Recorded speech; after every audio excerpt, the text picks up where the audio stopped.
بسم اللہ الرحمن الرحیم الحمدللہ رب العالمین الصلاۃ والسلام علی خاتم النبیین اللہم صلی علی سیدنا محمد وعلی آل سیدنا محمد۔ السلام علیکم ورحمۃ اللہ وبرکاتہ۔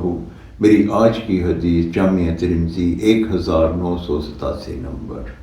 امام المرسلین خاتم النبیین رحمۃ للعالمین حضرت محمد صلی اللہ علیہ وآلہ وسلم نے ارشاد فرمایا، اے ابو ذر، ہر وقت اللہ سے ڈرتے رہو، خلوت میں ہو، تکلیف میں ہو یا آرام میں ہو، اللہ سے ڈرتے رہو اور تقوی کو اپنا شعار بنا لو۔ جب برائی ہو جائے تو نیکی کرو، کیونکہ نیکی برائی کو ختم کر دیتی ہے۔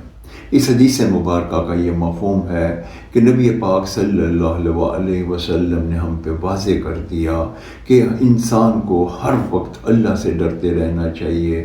اللہ تعالیٰ ہر جگہ موجود ہیں، ہم جو بھی عمل کرتے ہیں اللہ تعالیٰ ہمیں دیکھ رہے ہیں، اور ہم اگر آرام میں ہوں، تکلیف میں ہوں یا کام میں ہوں تو پھر بھی ہمیں اللہ سے ڈرنا چاہیے۔ وہ کہاوت ہے کہ ہتھ کار ولے تے دل یار ولے، انسان کو ہر وقت اپنے اللہ کو سے ڈرتے ہی رہنا چاہیے اور تقوی کو اپنا شعار بنا لینا چاہیے۔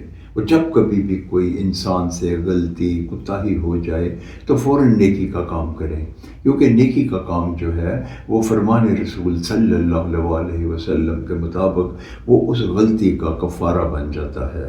اللہ تعالی ہمیں ایسا کرنے کی توفیق عطا فرمائے، آمین یا رب العالمین۔ السلام علیکم ورحمۃ اللہ وبرکاتہ۔